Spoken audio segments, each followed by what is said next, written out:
ढोंगी सियार। मिथिला के जंगलों में बहुत समय पहले एक सियार रहता था। वह बहुत आलसी था।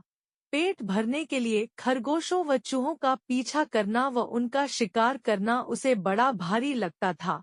शिकार करने में परिश्रम तो करना ही पड़ता है ना। दिमाग उसका शैतानी था। यही तिकड़म लगाता रहता कि कैसे ऐसी जुगत लड़ाई जाए जिससे बिना हाथ पैर हिलाए भोजन मिलता रहे।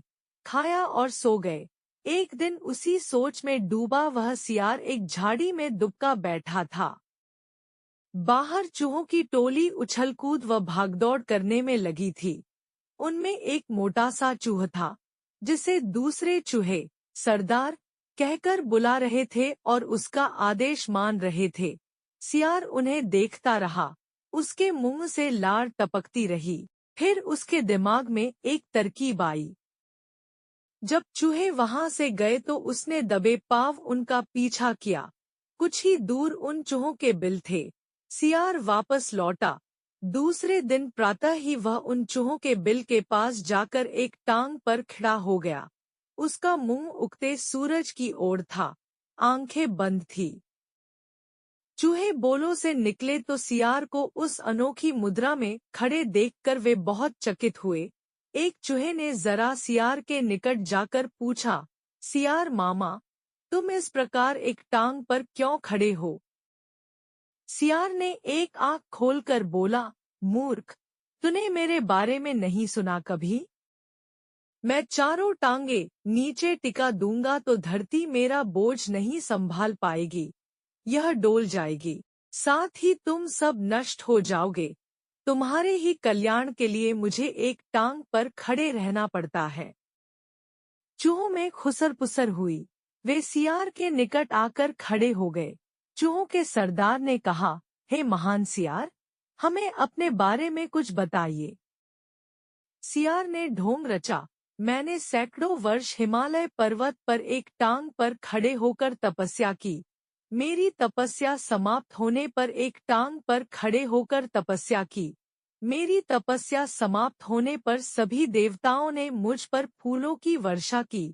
भगवान ने प्रकट होकर कहा कि मेरे तप से मेरा भार इतना हो गया है कि मैं चारों पैर धरती पर रखूं तो धरती गिरती हुई ब्रह्मांड को फोड़कर दूसरी ओर निकल जाएगी। धरती मेरी पार ही टिकी रहेगी। तब से मैं एक टांग पर ही खड़ा हूँ। मैं नहीं चाहता कि मेरे कारण दूसरे जीवों को कष्ट हो। सारे चूहों का समूह महातपस्वी सियार के सामने हाथ जोड़कर खड़ा हो गया। एक चूहे ने पूछा, तपस्वी मामा, आपने अपना मुंह सूरज की ओर क्यों कर रखा है? सियार ने उत्तर दिया, सूर्य की पूजा के लिए। और आपका मुंह क्यों खुला है? दूसरे चूहे ने कहा, हवा खाने के लिए। मैं केवल हवा खाकर जिंदा रहता हूँ। मुझे खाना खाने की जरूरत नहीं पड़ती। मेरे तप का बल हवा को ही पेट में भांति भांति के पकवानों में बदल देता है। सियार बोला। उसकी इस बात को सुनकर चूहों पर जबरदस्त प्रभाव पड़ा। अब सियार की ओर से उनका सारा भय जाता रहा। वे उसके और निकट आ गए। अपनी बात का असर चूहों पर होता देख मक्कार सियार दिल ही दिल में खूब हंसा। अब चूहे महातपस्वी सियार के भक्त बन गए। सियार एक टांग पर खड़ा रहता और चूहे उसके चारों ओर बैठकर ढोलक, मजीरे, खड़ताल और चिमटे लेकर उसके भजन गाते। सियार सियारम भजनम भजन। भजन कीर्तन समाप्त होने के बाद चूहों की टोलियां भक्ति रस में डूबकर अपने बिलों में घुसने लगती तो सियार सबसे बाद के 3-4 चूहों को दबोच कर खा जाता।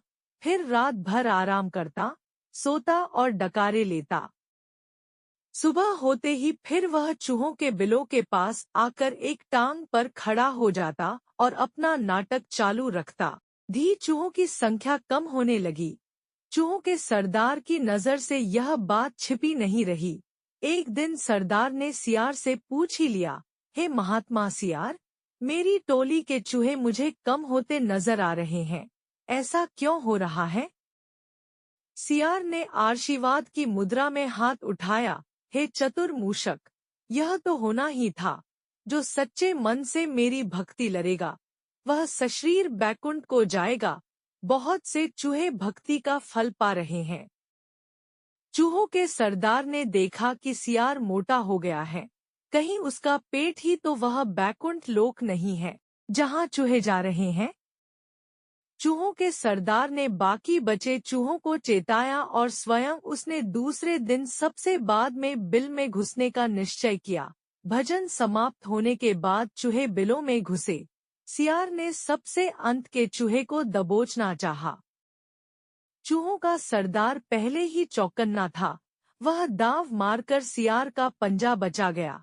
असलियत का पता चलते ही वह उछलकर सियार की गर्दन पर चढ़ गया और उसने बाकी चूहों को हमला करने के लिए कहा।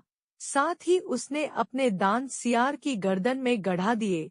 बाकी चूहे भी सियार पर झपटे और सबने कुछ ही देर में महात्मा सियार को कंकाल सियार बना दिया। केवल उसकी हड्डियों का पिंजर बचा रह गया।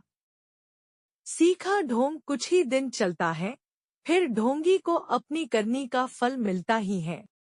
बंदर और मगरमच्छ। एक नदी के किनारे एक जामुन के पेड़ पर एक बंदर रहता था। उस पेड़ पर बहुत ही मीठे मीठे जामुन लगते थे। एक दिन एक मगरमच्छ खाना तलाशते हुए पेड़ के पास आया। बंदर ने उससे पूछा तो उसने अपने आने की वजह बताई। बंदर ने बताया कि यहाँ बहुत ही मीठे जामुन लगते हैं और उसने वो जामुन मगरमच्छ को दिए। उसकी मित्रता नदी में रहने वाले मगरमच्छ के साथ हो गई। वह बंदर उस मगरमच्छ को रोज खाने के लिए जामुन देता रहता था। एक दिन उस मगरमच्छ ने कुछ जामुन अपनी पत्नी को भी खिलाए। स्वादिष्ट जामुन खाने के बाद उसने यह सोचकर कि रोजाना ऐसे मीठे फल खाने वाले का दिल भी खूब मीठा होगा, उसने अपने पति से कहा कि उसे उस बंदर का दिल चाहिए और वो इसी जिद पर अड़ गई। उसने बीमारी का बहाना बनाया और कहा कि जब तक बंदर का कलेजा उसे मिलेगा वो पाएगी। पत्नी की जिद से मजबूर हुए मगरमच्छ ने एक चाल चली और बंदर से कहा कि उसकी भाभी उसे मिलना चाहती है। बंदर ने कहा कि वो भला नदी में कैसे जाएगा। मगरमच्छ ने उपाय सुझाया कि वह उसकी पीठ पर बैठ जाए ताकि सुरक्षित उसके घर पहुंच जाए। बंदर भी अपने मित्र की बात का भरोसा कर पेड़ से नदी में कूदा और उसकी पीठ पर सवार हो गया।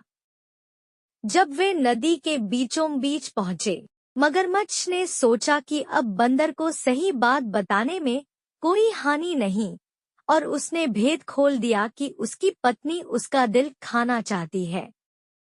बंदर का दिल टूट गया। उसको धक्का तो लगा, लेकिन उसने अपना धैर्य नहीं खोया।